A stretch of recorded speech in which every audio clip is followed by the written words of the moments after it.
It's that time again for the assault on your ears we call Lore Dorks, a Star Trek Lower Decks podcast. Tonight, on our screens, is not Lower Decks, because, the season's over, and, the new one, it hasn't started yet, so, what are we doing here, Stavros? What is this nonsense in my cup? What is this on my screens? I need an answer! Much like this drink, it will make sense eventually. Probably when we're too drunk to really understand what we're drinking, but that's going to come later. We're drinking Jungle Juice. This is actually my first Jungle Juice. I don't know about you, but this is I was not experienced in the Jungle Juice before this. So in mine, at least, I've got strawberries, oranges, rum, lemonade, vodka, orange juice, fruit punch, and cranberry juice. And do you know why we're drinking this insane drink? Because it's got a little bit of everything, and tonight we're talking about a little bit of everything. You got it. We are going to talk about all of the Star Trek shows on the air. Did you know that there are 5 Star Trek shows on the air right now? Oh, well, it's good that you stopped me. I was about to say we're going to talk about all 7 of them. I don't know what the other 2 I'm thinking of are. Close enough. Oh, wait, Orville doesn't count, does it? Dang. No. And I know you wish Enterprise was still on the air, but it's not the case. A man can dream. Indeed. It's okay. I get my fill of Starfleet officers being dicks from Discovery. Yeah, early Discovery especially.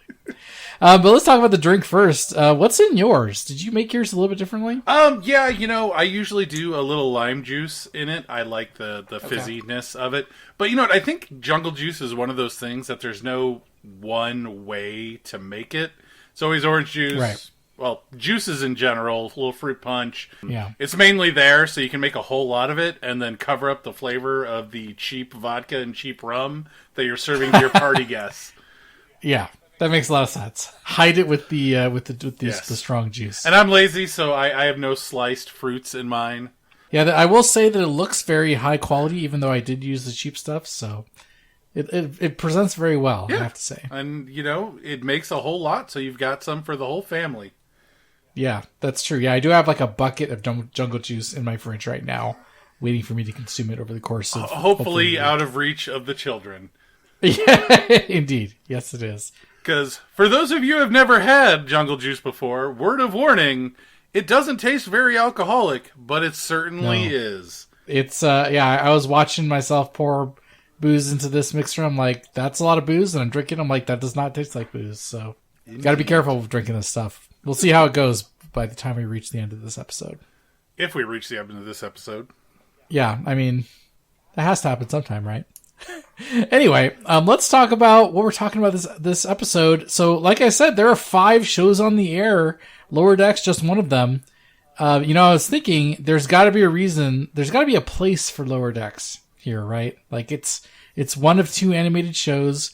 There are different things about all these shows. It's got to have a spot. Otherwise, the Star Trek gods over at Paramount would not have, each of these shows going. So, what we should do is talk about each of these, talk about the different features of them, and why, what makes them unique. And that's the thing. In the meta sense, like they had said in interviews, right, that each of the new Star Trek series was attempting to target a specific demographic, right? Right. And I think that's a really interesting design choice for their overall format. It's almost like there's a whole Star Trek network, and they've got shows for everybody. But I don't know if it really holds up to that agenda, but we'll find out as we talk about it. Indeed. So the big question is, should we talk about Lower Decks first or last? I think we should do it first and get it out of the way. First.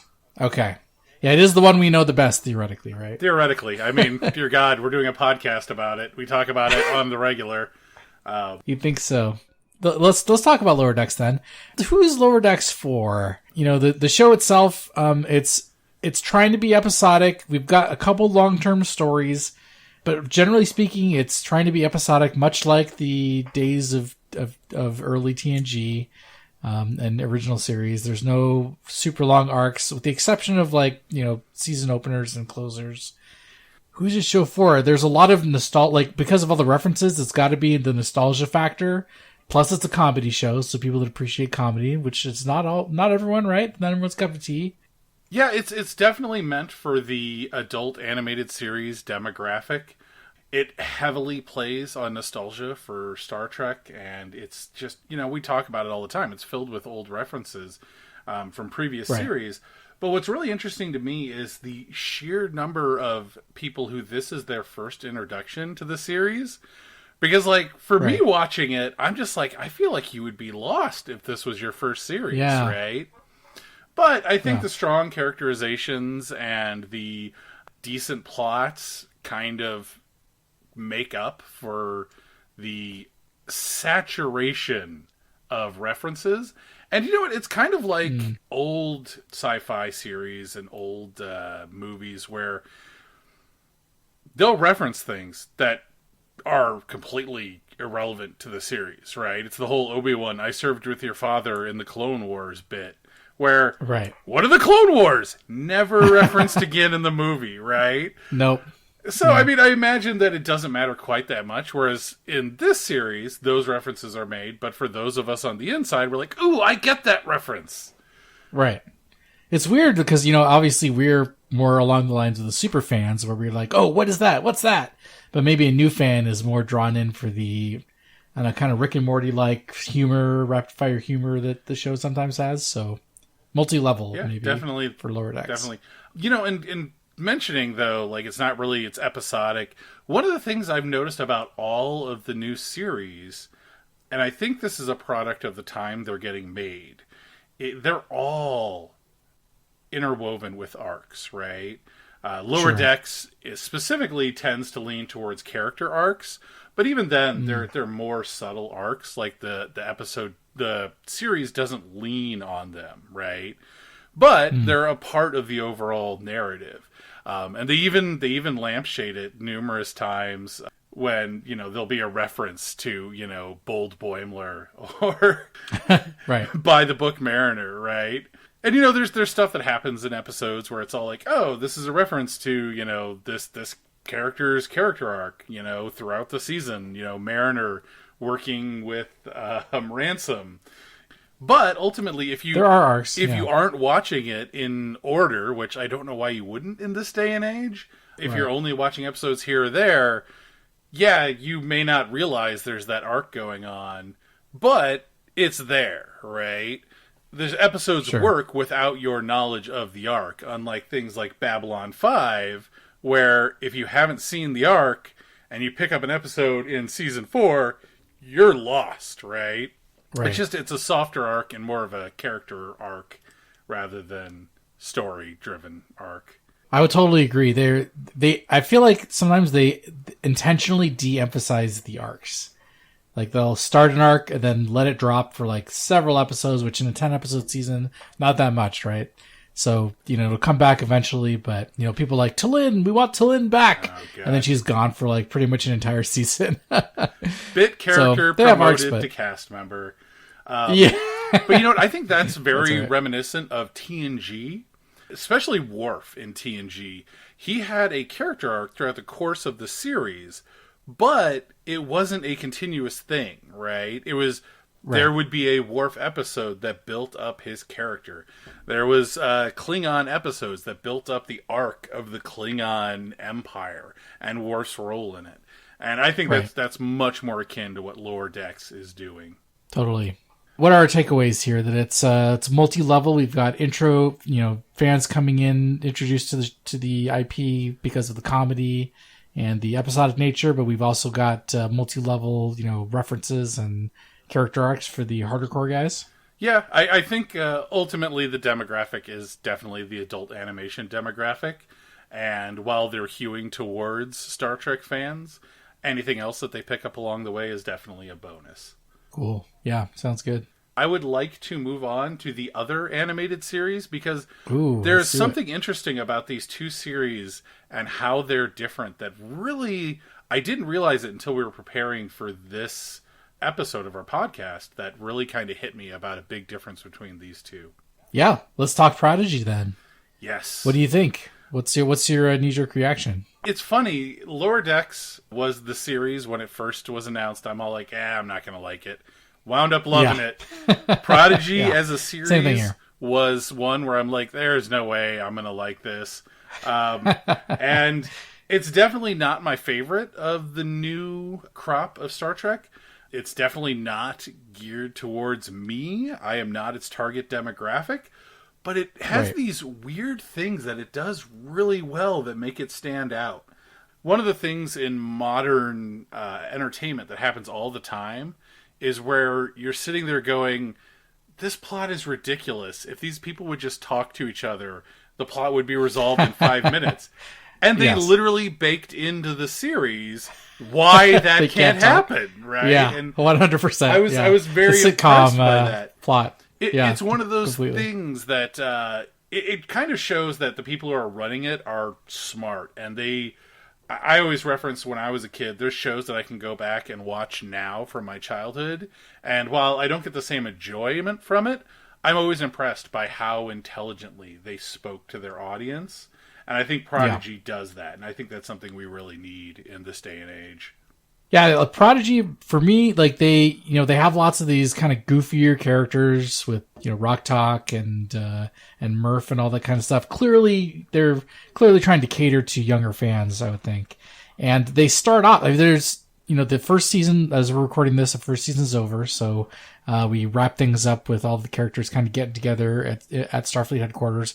But the way the show starts out, it's kind of more generic-y sci-fi, and the glue that's trying to hold the show together is like the kooky characters coming and taking control of the ship and all that. But you're right, like there's this like kind of baked in, more highbrow. You kind of got some nostalgia effect coming in there with Janeway and where's Chakotay and all that, because people won't know who that Chakotay is. So there's like this underlying current of like something that is getting stronger towards the end of the season that's encouraging the kind of nostalgia factor or the kind of classic Trek factor. To put on my, marketing hat here for a minute, that is a great marketing tactic to introduce those characters and to say, hey, they have this whole background and this whole story before the series. And then the younger fans that they're selling that to, after the series is over or after the season is over, suddenly there is this whole back catalog that can be open to them. Right. It's funny. I think if I were a kid, this is a show I would watch, right? Unfortunately, I was already watching Star Trek at that time. But if I wasn't, I was watching The Next Generation when I was, 5 and 6. I remember, when Voyager launched, I can't remember how old I was, but it was a show I enjoyed despite it being more adult targeted. And I think they're doing a great job of doing that cross promotion between their shows of introducing elements. So when this series is over, the people can go and the kids can go and watch the rest of the series. But they also do a great job of not dumbing it down too much. Yeah. They still have those very kid-friendly stories of, Rock Talk can be a science officer despite him being big and scary, that sort of thing, which is very, it's a good story. It's a good, premise. But they also do, great other parts of the series, like their aspirational stuff of wanting to join Starfleet and their personal fears. It's pretty well done for a kid's show. It's odd because you watch the promo materials and you're like, oh, this is like completely new, 3D animation art style. Is this going to work? And I'm not going to lie. The first couple episodes, I was pretty skeptical. Granted, I'm not the target audience, right? Yep. I'm a guy in my 30s that is trying to give, the completionist view of modern Star Trek. I'm kind of curious actually if actual kids in the target demo are into this. We're gonna have to do some market research, I think, and see how effective this has been. I'd be interested to see their own market research after season 1, if they're actually doing it right. I had no doubt they have just gobs and gobs of data on who's watching it and when and how much, because they must. Modern times, it's not just Nielsen owning all of the records. Every streaming service, every web service, every search. Every search engine out there is collecting data, and it'd be intriguing to see that information. But one of the things I did want to mention that I thought was really interesting is we're mainly focusing on, target audiences, the concepts, the, arcs, or the stories. But one of the things I noticed was in watching Prodigy, there are tons of scenes where I was immediately watching them going, man, why is everything happening so fast here, right? Like, okay. in old Trek, there'd be this, chase scene, and it'd be drawn out with them exchanging fire, and there'd be these, like, slow panning shots. And I'm like, why is that so different? And I realized, it's a 30-minute episode, right? Yeah. So everything has to be truncated. They can't do those sorts of long panning and sweeping shots. And then I thought about it, and I'm like, this is one of the big differences between Prodigy and Lower Decks. Lower Decks still has those shots. While it is much faster paced sometimes, they still have those long panning shots, those sweeping movements. I even noticed it in like their opening crawls, that difference between them. Lower Decks is a much slower opening crawl, and Prodigy is much faster, and I think that owes to their target demographic. Interesting. It's weird because they're the same or the same-ish time format, right? Like these are the two shorter shows. Yeah, and I think it just comes down to how they're written. Prodigy is much more action-oriented, so action scenes have to be done differently because you have so many more of them that they have to be snappier, they have to be quicker. Whereas Lower Decks has fewer action scenes, and when they're there, they tend to be very like move the plot along action scenes as opposed to like the meat of the episode. Interesting. I didn't realize that, but I think you're totally right. There is a big pacing difference between these two shows, and it points a lot towards the demographic. Yeah, I first noticed it in the episode where the, Janeway's super dauntless ship is chasing the protostar. And I'm like, man, what is with these quick cuts? And that was the moment where I realized, it's a 30-minute show. Yeah. I had to think about it. That's interesting. You know what? It's such an interesting beast, and I kind of wonder where it started. Yeah. The choice to go with non-human crew members. I mean, obviously, there's the whole toy aspect, but I kind of wonder if they are humanoid, more humans with bumps on their head, not going with them. There's always the toy aspect of it, but I just kind of wonder if they would sell just as well, regardless. But it's an interesting, like, I would have loved to have been a fly on the wall during the development of that show to see how those decisions were made. Obviously, I think they went with Janeway because as a part of the show, they kind of wanted to introduce her as like a maternal figure. Right. She's also, time-wise, chronology-wise, the most recent captain we've had prior to this show that, had a major impact. Yep. Just lots of interesting choices that I'd really be interested to see, why they went that way. Yeah, I'm going to be curious to see, because at the end of season 1, they're implying that most of the main cast is going to be cadets on board a Starfleet ship. So we're going from ragtag, goofy aliens to now everyone are cadets on a Starfleet ship. Pseudo-cadets. Is that going to change the demo? Yeah. Pseudo-cadets. Kind of. They're basically cadets. Come on. Yeah. But what are they going? Is the show going to feel a lot different now that they're, in uniforms? Following a captain. Very typical Star Trek instead. It's going to be interesting to see how. And I think changes. that maybe it's something I noticed in the first season. They started off and you wouldn't have recognized it as Star Trek at all, right? No, and then not at all. The most Star Trek thing you see is the introduction of the protostar. But as it went on, it became more and more and more and more Star Trek. Yeah. And not just Star Trek in the trappings or visuals or, here's humans, here's Ferengi, but in the stories they were telling and the themes they were presenting. I mean, they even did the classic cultural contamination episode. Yeah, they did. Yeah. So it's just I'm wondering if that's going to wind up being a big part of the next season, if it's going to be much more of a traditional Star Trek format, which I think the show would lose a little bit if they did that, as opposed to keeping their more out there elements. The problem is, the more out there you get, the more you have to introduce those things to canon, and eventually you reach a point where canon just makes no sense anymore. Yeah, it'll be interesting to see where they go. Let's go to a different show then. Do you want to do the Discovery Stranger Worlds duo, or do you want to do Picard first? You know what? Let's do... Picard is so out there and so different that I think we should start with Discovery. And we probably should have started with Discovery from the get-go, because it was the vanguard show of the modern era. Yeah, you're totally right. Yeah. This is the Paramount Plus Vanguard, right? Yeah. Let's talk about Discovery then. Like you said, it was the intro to Paramount Plus. I don't know. What do you think about this show? Who's the target demo? You know, I think the target demo is adult sci-fi fans, but like modern adult sci-fi fans. And I think that they have realized that fan base is actually a lot wider. And I shouldn't even say sci-fi. I should say genre fans. That's the new term. Sure.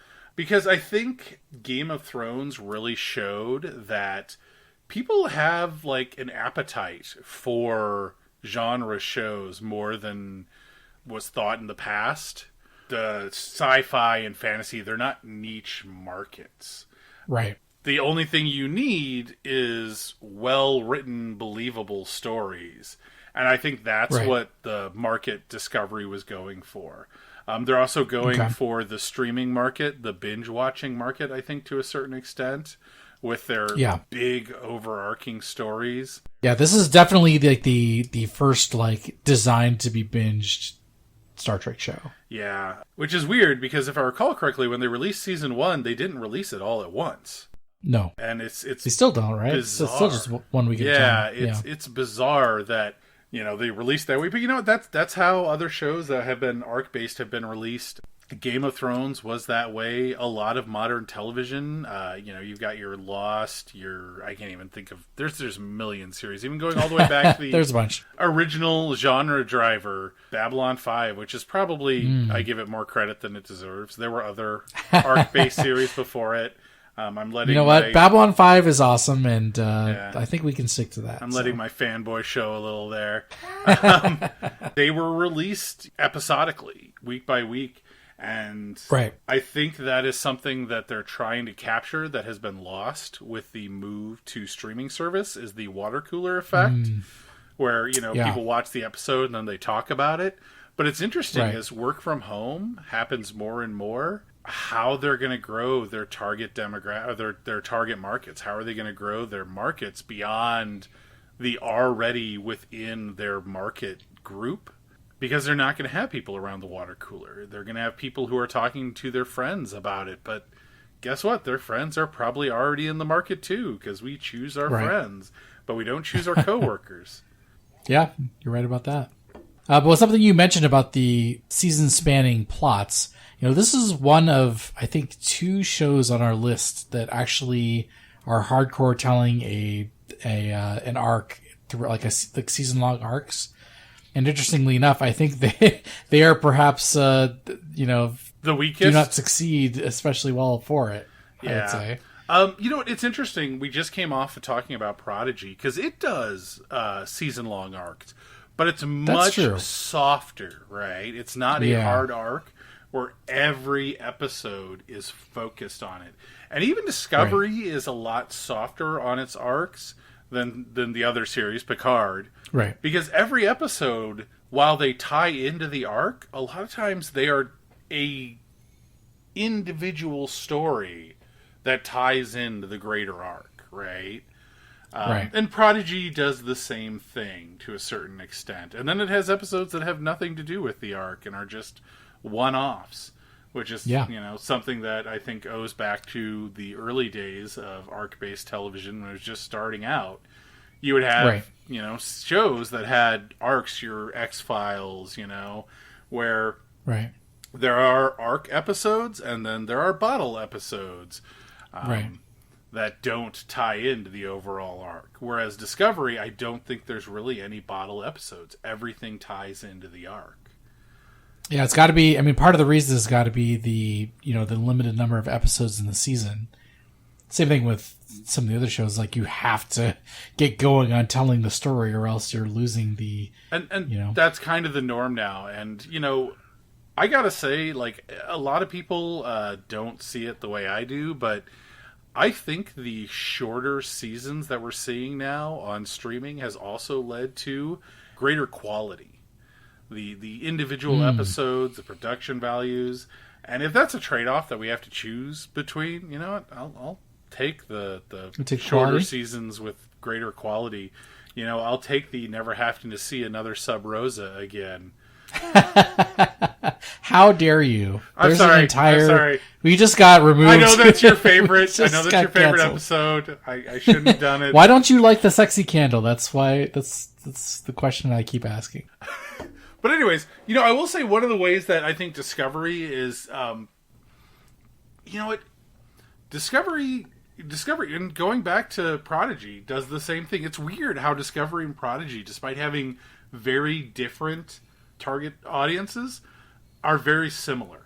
Because one of the things that Discovery does is its primary focus is not character arcs and it's not story arcs. It's both simultaneously.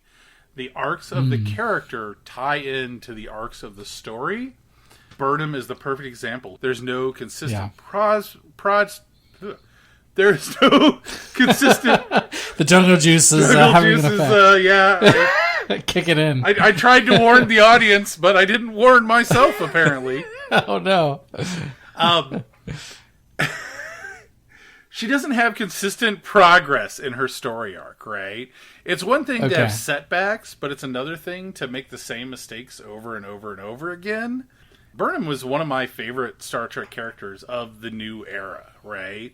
I like the idea of this person who has grown up in a culture that biologically she doesn't fit into. It's something that like no human can relate to. Right. But she also is a person who has trauma that she has never dealt with. And that is something that most people can relate to, either for themselves or somebody that they know. It's a person who has mentors in her lives who have had very varying degrees of impact on her, you know. She went from, Giorgio to Lorca, and she betrayed one and the other betrayed her. It's such a fantastic story for that character, and I just feel like they never let her live in that space. Yeah. I mean, that's definitely... So one of the things they try to do with Discovery is have these... Because here's the thing about Discovery. Unlike every other show that we're talking about today, this is the general demographic show that is not necessarily nostalgia-based or trying to be their own thing. Especially exemplified in the last couple seasons where they've jumped super far into the future and they're trying to do their own thing. And so it's like releasing a new IP for like a movie studio. It's like it could be awesome, but then it could be a dud. Yeah. So they've kind of been maneuvered into this space where they're trying to try different things, like focus on Burnham, focus on non-standard characters, progressive values. Try this, try that. And they're kind of like hit or miss on certain things. So it's the strange standout, because before in other Star Trek shows, that used to be the norm, right? But now we've got all these other shows that are based on, that have touchstoning, a lot more touchstoning. And it's just not there for Discovery. And they sometimes have a tough time of it, even though they're the people they're marketing towards is like the general genre people. But what we should do is bounce over to Strange New Worlds, which hilariously is a spin-off of a spin-off of a spin-off. Wait, right? It's based on characters of a spin-off? Yeah, well, spin-off. How many spin-off? You know what? It's only if one you have enough spin-off. Jungle Juice, everything is... It's only one spin-off. It is a Discovery is the spin-off Discovery. Of the original series. Yeah. No, so hold on a second. Hold on a second. It does not qualify as a spin-off. A spin-off requires the characters of the new series or the premise of the new series to be established in a previous series. There is no overlap. It is technically a sequel or sidequel series. Therefore, I didn't realize the difference. I learned something today. Strange New Weirds. God, jeez, dude. Strange New Jungle. Strange New Worlds is only a one-layer spinoff. But I see. Taking this 10 steps backwards. Is it 10 steps? Hold on a second. So Discovery was after Enterprise. So Discovery, Enterprise, which was After Voyager, after yeah. Deep Space Nine. Although I don't know if Deep Space Nine doesn't count because Deep Space Nine was a sidequel to Voyager and TNG. So it's not Deep Space Nine, it's TNG, and then it is TOS. So taking it 5 steps back, because I counted on my fingers. I'm with you. Okay, nice work. This is not a sidequel. It is not a spin-off. It is a continuation of the original pilot. Oh. Or a prequel to the original pilot? I can't remember. No, it's a continuation. Yeah. Because in... Continuation, yeah, yes. because in Discovery, they reference his time on Talos 4 with the, whatever those guys are called, the Telosians. The brain people. Yeah, the brain people. Yeah, Telosians. Yeah. Man, I would love it if they did like a whole remake of that episode with like the modern cast. That would be amazing. Oh, yeah. Maybe they're going there in a subsequent season. Yes. But let's talk format of this show, because hilariously, this show seems like a reaction against Discovery, possibly. So when Discovery goes season-long arcs, this show goes episodic. When Discovery is trying to do new things, this show goes straight to the nostalgia pool. So I actually think well, it's less of a reaction and more a response to the fact that I think the TOS, the Enterprise episodes of Discovery did really well, and there was a strong response to that from the fan base. But I think it is also a nostalgia response. And every series is built on nostalgia of the new era. Yeah. But this one... except for maybe Discovery. Yeah, not super... well, there's Spock in there. They definitely brought back some nostalgia aspect, but it is not built on it as much as the others. You're right. But this one is a nostalgia not just for the characters and the trappings and the themes. It is a nostalgia for the format of old school Star Trek. The episodic episodes. And that is it. This one is much more episodic than the other series. Yes, definitely. And I think that is what they're going for. And I think that this one probably has a little bit of a general audience target, but it is definitely more for the Trek fans. But here's what I found really interesting about this, is that it still does arcs, right? But it's more character arcs and then revisiting theme arcs. And what I found really interesting with that is the character arcs. You have, obviously, you've got Captain Pike and his fearing his ultimate demise, trying to change history, etc., etc. Right. But you also have arcs like for the Docks arc, right? With his daughter being kept in the transporter buffer, which, I don't know, I just love that arc, right? Yeah, it was good. But it's a very short arc, right? It's very truncated. They do the same thing for the engineer, right? He has an arc, but it's a very truncated. And you know what this reminds me of? Voyager, of all things. In the beginning, Voyager had this habit of introducing characters, and they weren't the main cast, but they were reoccurring characters. I'm thinking of like Vorik or Lon Suter or Seska, right? Yeah. And they had these very truncated arcs, Vorik has his infatuation with B'Elanna that spills over when his Ponfar happens. Lon Suter only has a few episodes where he has this darkness inside. And there's other examples of that in the series. I wish I could remember them. Where characters are just introduced and they're there to tell a very brief story and to be the impetus for stories of the main cast. Right. And that's kind of what I feel is happening with Strange New Worlds to a certain extent, which really bothers me because it seems like in next season they're going to introduce Scotty. And I feel like that's a missed opportunity to do another, truncated arc. Maybe do like the TNG season 1 effect, where they keep replacing the chief engineer every few episodes, and do like entire episodes where there's like multiple qualified candidates. Yeah, but it's just I found that really, really interesting that they were going that route, and I think that's kind of an appeal to the modern sensibilities, where people do prefer arc-based television. I think it's kind of like a series either has to be a arc-based series to a certain extent, or it has to be a wow, brain is lost. Brain is swimming in juice. Yeah, swimming in the juice.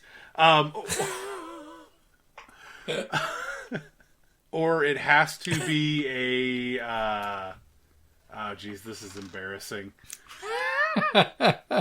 Or are we gonna go somewhere eventually with this? Yeah, no. It's either there's an element of an arc in the series, or the series is an anthology series. Right. I was really disappointed that Short Treks only lasted the one season. I felt like that was a really strong direction for the series to go, especially now that they have so many series going to pick from, right? Yeah, and if it's just one of those things, you can reduce production cost by reusing sets, characters, effects, props, and I'm disappointed that it didn't keep going. Yeah. But let's go back to the demo question for Strange New Worlds. So do you feel like this show, I mean, obviously Pike and the Enterprise were introduced in Discovery, so is this show trying to target the people that watched that that season of Discovery, or are they really actually trying, or / are they even able to reach, fans that are, either general genre fans that were trying to find a Trek that would, be able to work for them, or even like original series fans that are, more of the nostalgia factor that they want Captain Pike on the show and they got a Captain Pike show. Like who is this show for? It's confusing. Well, so I think there's probably like multiple demographics they're targeting here.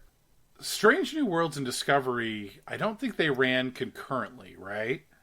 I don't think so. I think Strange New Worlds, like Discovery took a kind of a long break, and Strange New Worlds aired between a couple of the seasons. So I think their primary target is going to be those people who, were kind of turned off by Discovery's new format, but were nostalgic for an old style format.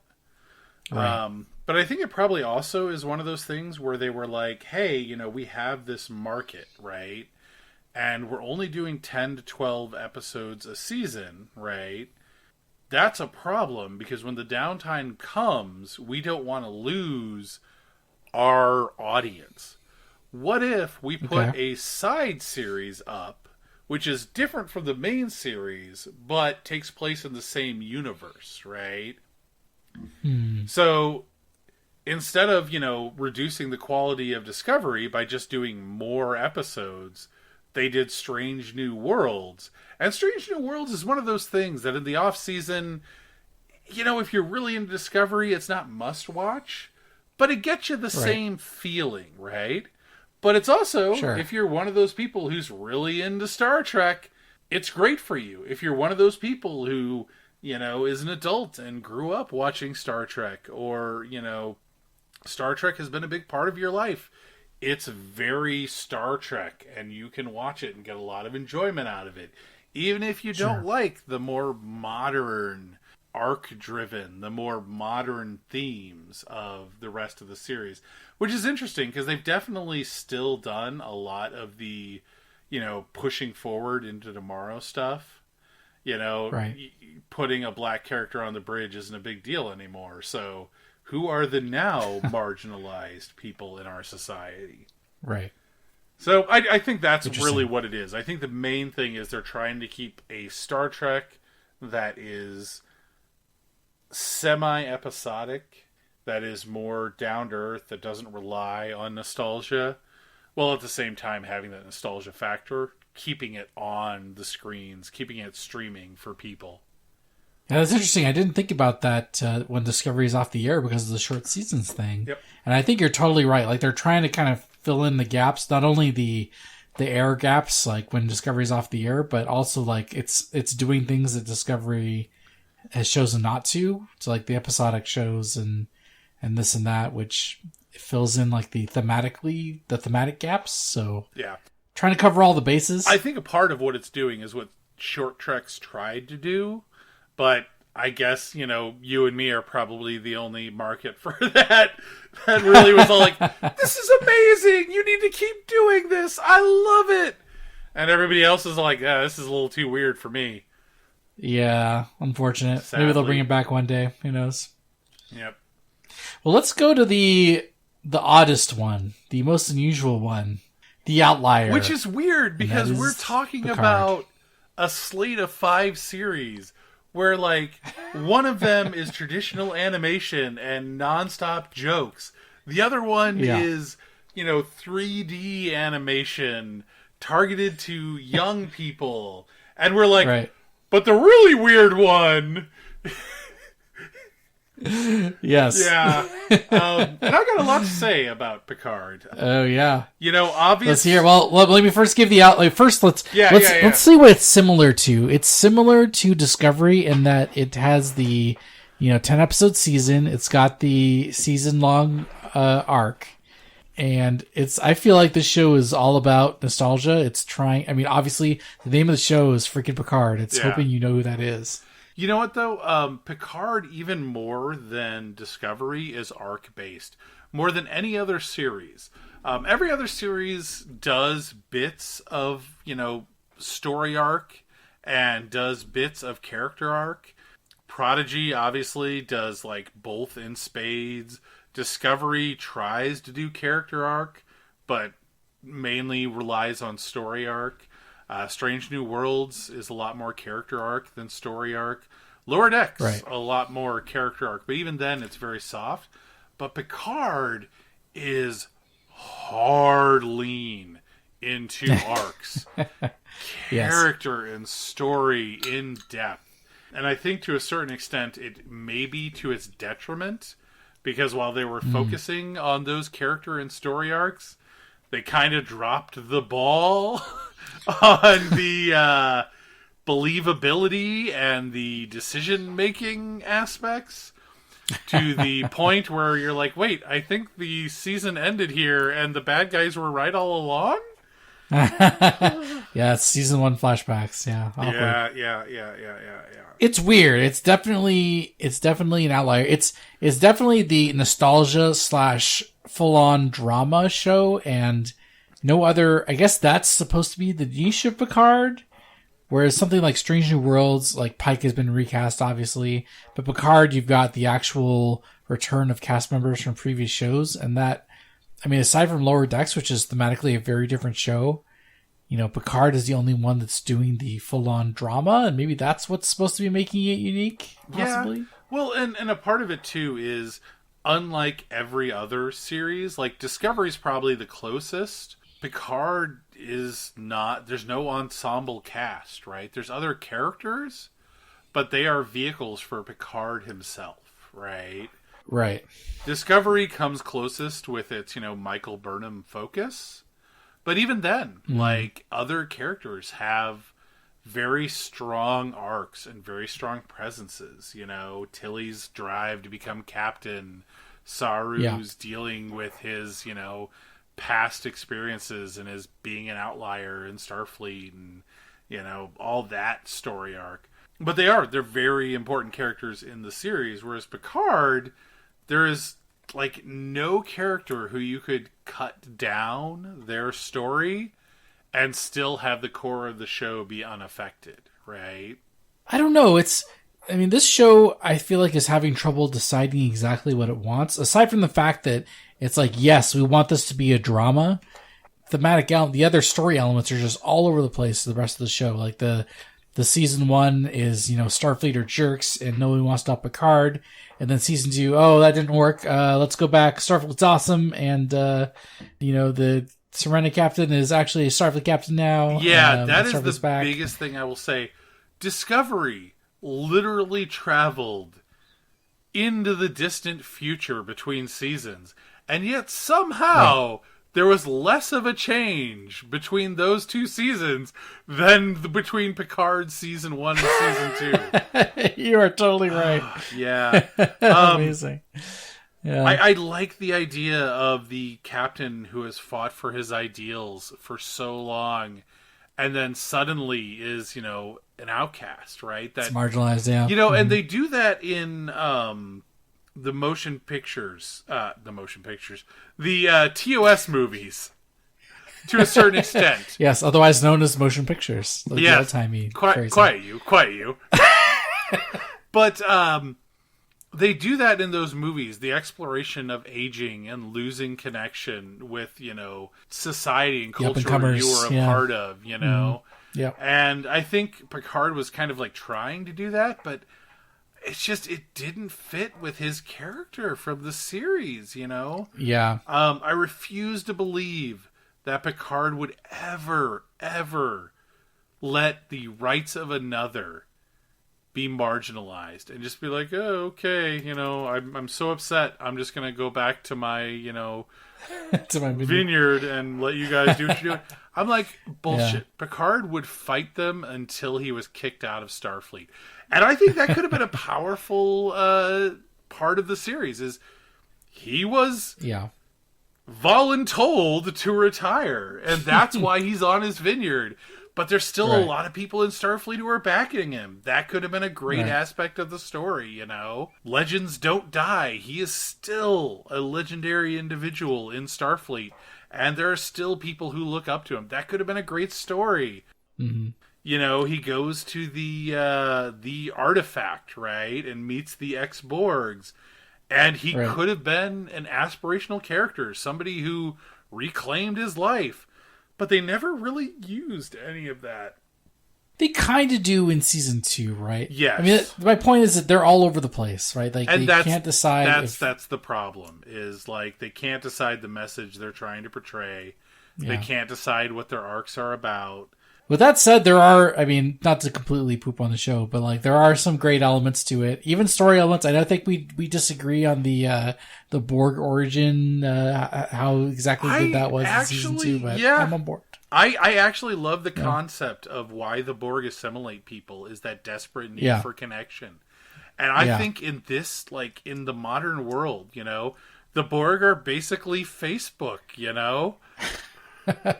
Totally. So there are elements that are good, but it's just thematically it's all over the place. So it's hard to say like who this show is for. Like, do they want, like, are they TNG fans that were just really into Picard, and they'll just follow the people just watch the show because whether Picard's marginalized or a superhero Starfleet admiral. It's also it's hard to say. Very much a character piece, right? I always talk about the episode where they, and I've already mentioned this before, but the episode where they go to the artifact in season 1, right?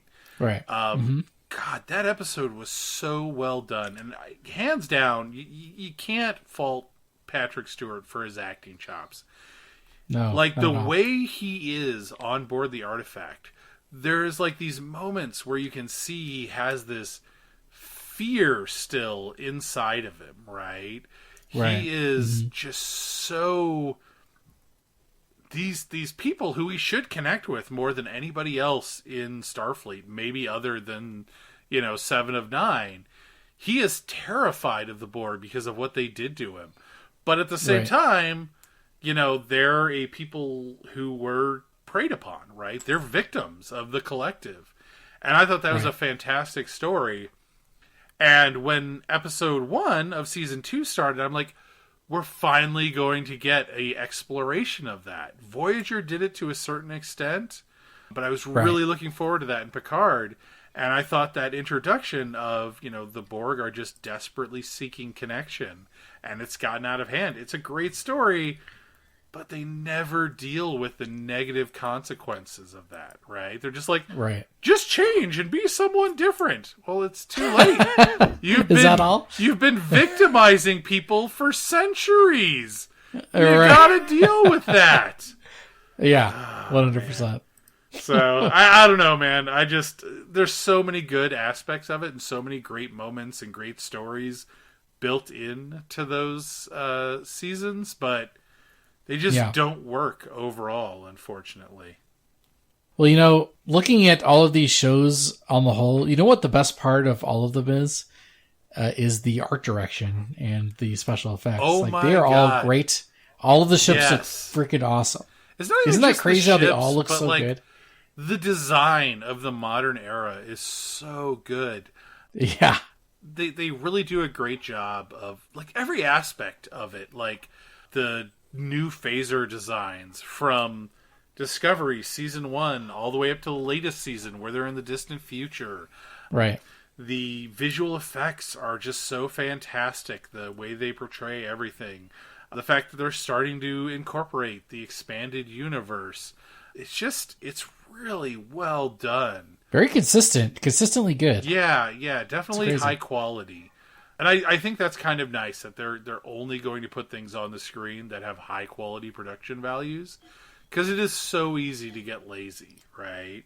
Like you said, like having the short season has really amped up the quality. Yeah. There are no magic candles that have sex ghosts in the episodes, for better or worse.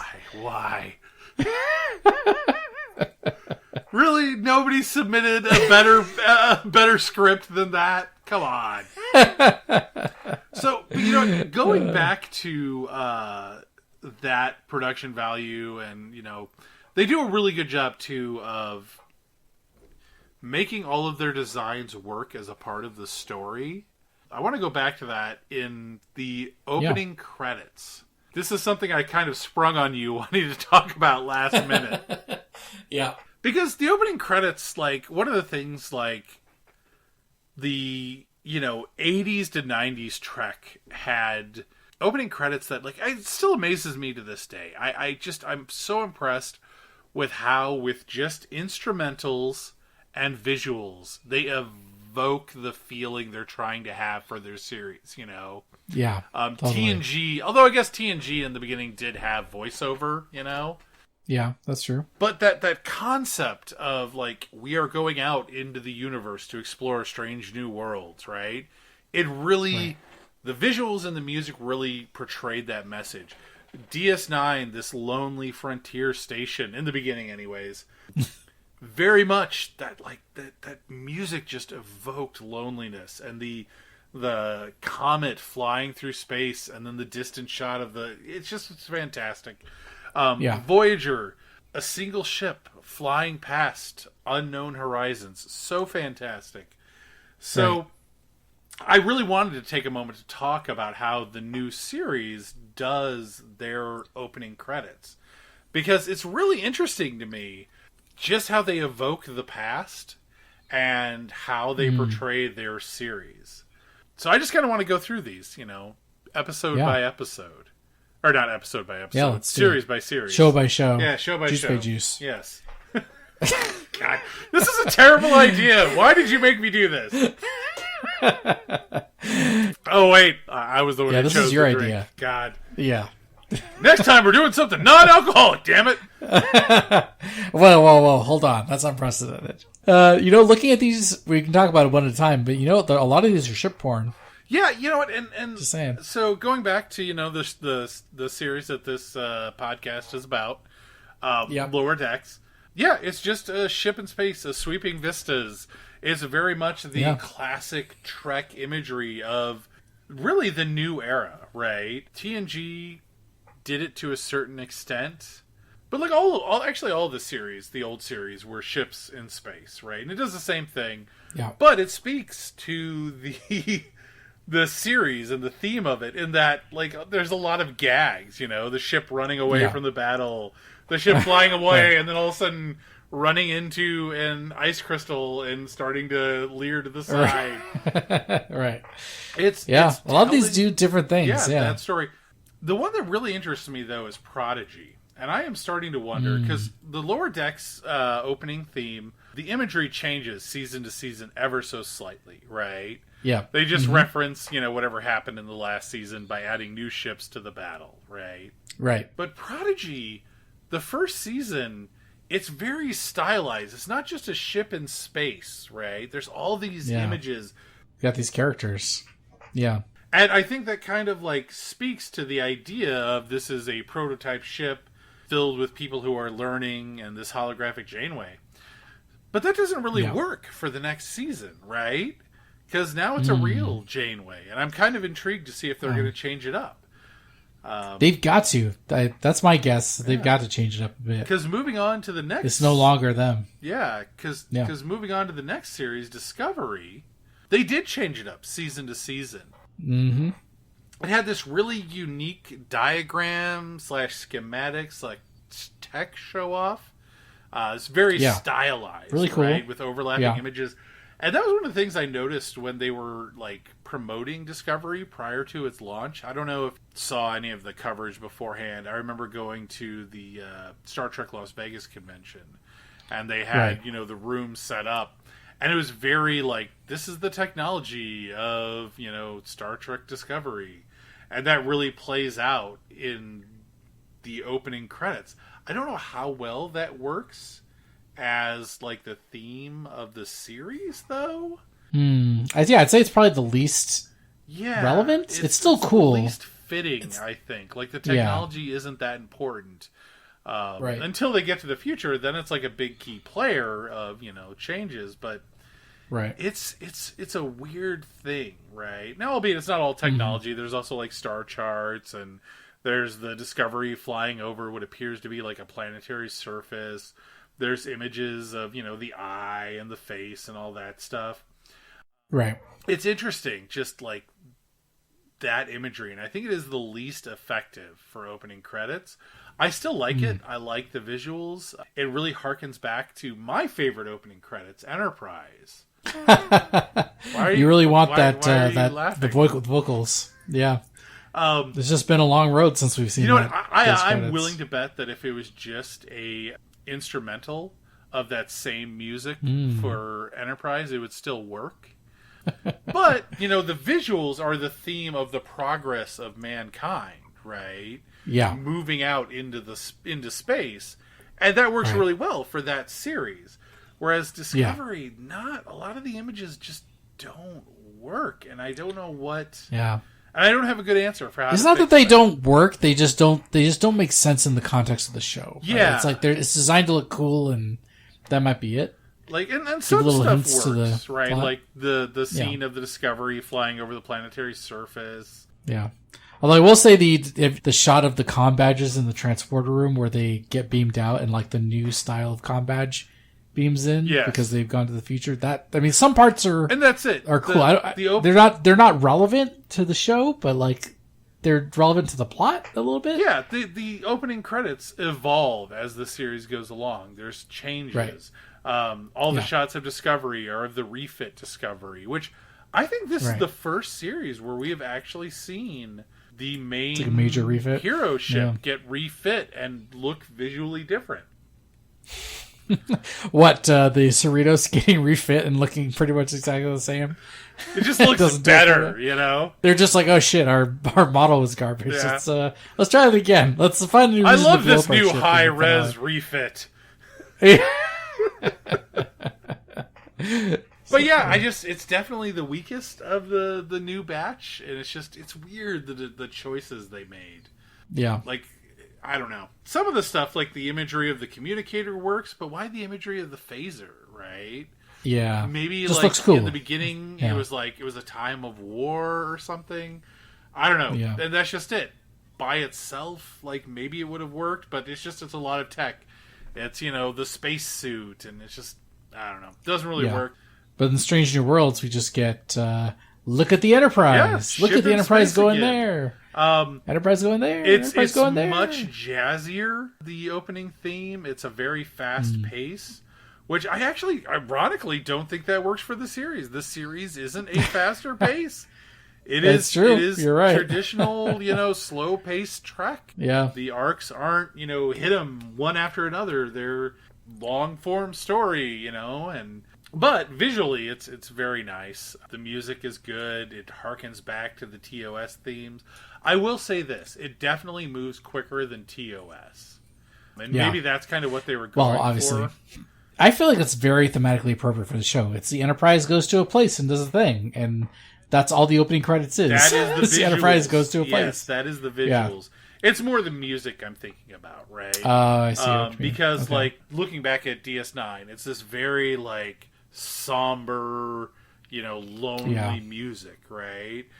Voyager. This is just straight up a remix of TOS. You know what? It isn't, and it is. They use elements from the TOS opening theme, but they also have their own unique jazzier bits. And, maybe that's what it is. Maybe they're like, hey, this is TOS, but we've jazzed it up.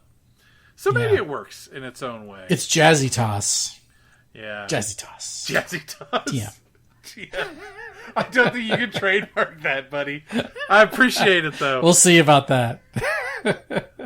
That leaves Picard then, right? You know the broken glass and the... Picard has some of my favorite imagery in it. Yeah. It doesn't, as like a Star Trek series, it doesn't really work for me.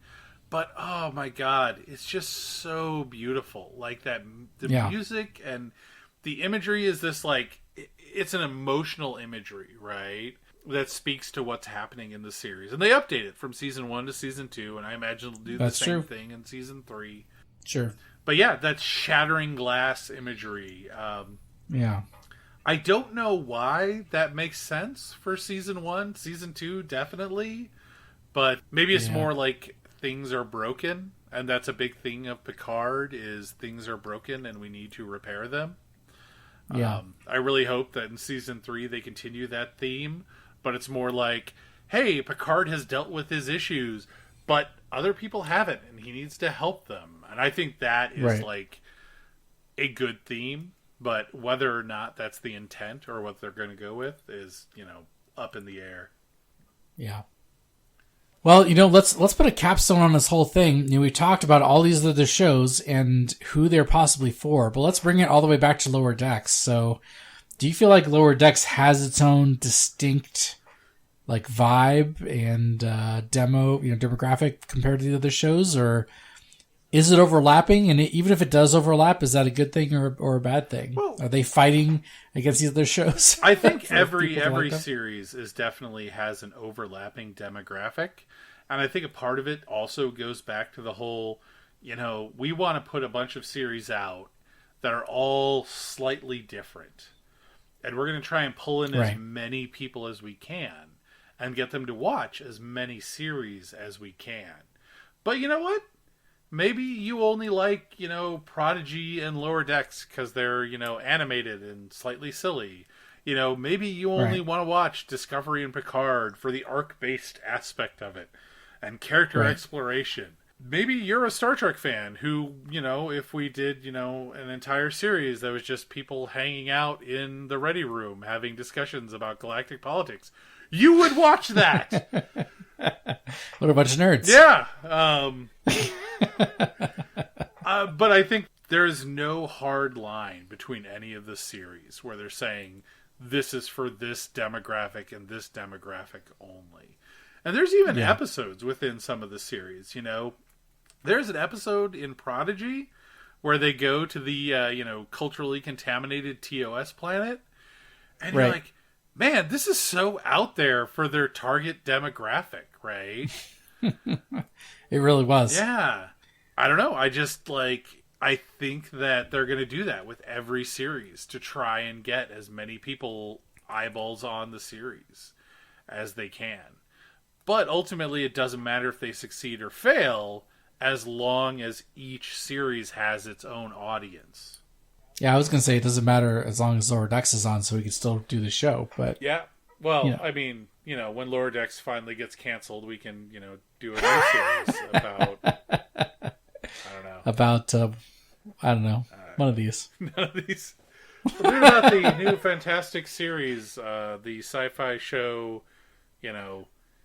Distant Unusual Anomalies, streaming now. On, I don't know, Distant Unusual Anomalies, written and directed by Aaron.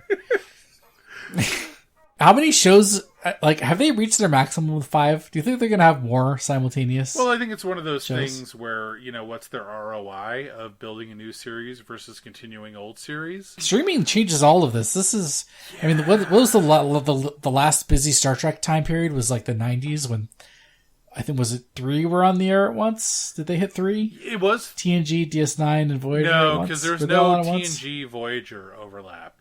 TNG ended. DS9 wasn't doing as well, and they decided to continue the Strange New Worlds theme with Voyager, right? Right. And DS9 just kind of did its own thing.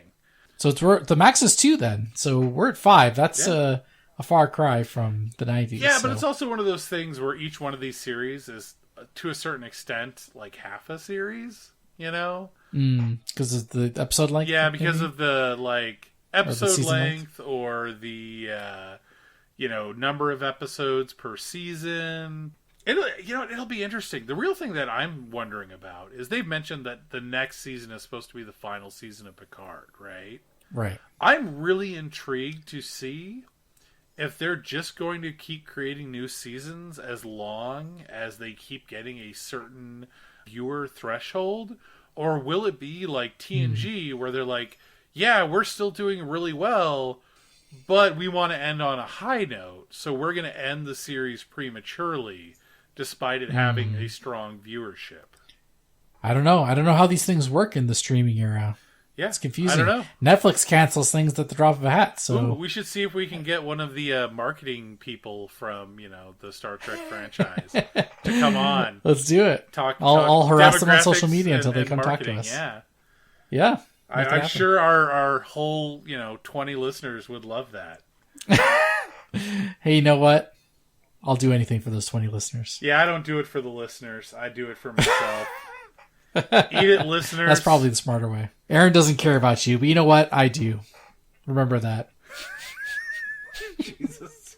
Anyway, I think we've reached the point of diminishing returns on this episode. So. Yeah, I could probably talk about this for another hour or two, but it's really interesting to just see this modern era of Star Trek. I kind of miss the 90s where the late 90s especially, there was just so many space shows that were getting made, Space Above and Beyond, Farscape. That's right. Andromeda towards the end of that run. God, what was it? Space Rangers, I think. There was just so many series getting made. Now it seems like really Star Trek is the only thing carrying the torch now that Orville's been canceled. That's right. Well, things could be worse. I won't complain until we hit like the threshold of like 20 shows online at the same time. And they're all like Star Trek, and like some of them just like obviously. We hired Netflix cancels everything, but Paramount Plus doesn't cancel anything. The producer's nephew's really into Star Trek, so we're gonna let him make his own Star Trek show. It's called, Mary Sue in the Gamma Quadrant. Make it happen, Paramount. No, don't make it happen. Get us out of here before we say something else stupid. Yeah, I should probably do that. Jesus, man. So we've done it. We've done all the things. All 5 talked all the shows. of the shows. All 20 of our drink ingredients are gone. Yep. So, I don't know, man. Hit us up on Twitter, @LoreDorks. If you want to talk more about this topic, or if you think we left things unsaid, maybe we need to do a follow-up on this episode. Perhaps. But you know what? Just like today's episode, full of all Star Trek series currently on the air, we have overdone it, possibly. I think so. Yes. So let's take it back a notch and call it off. We're gonna go into the off season once more. In the spirit of being overdone, goodbye. Goodbye.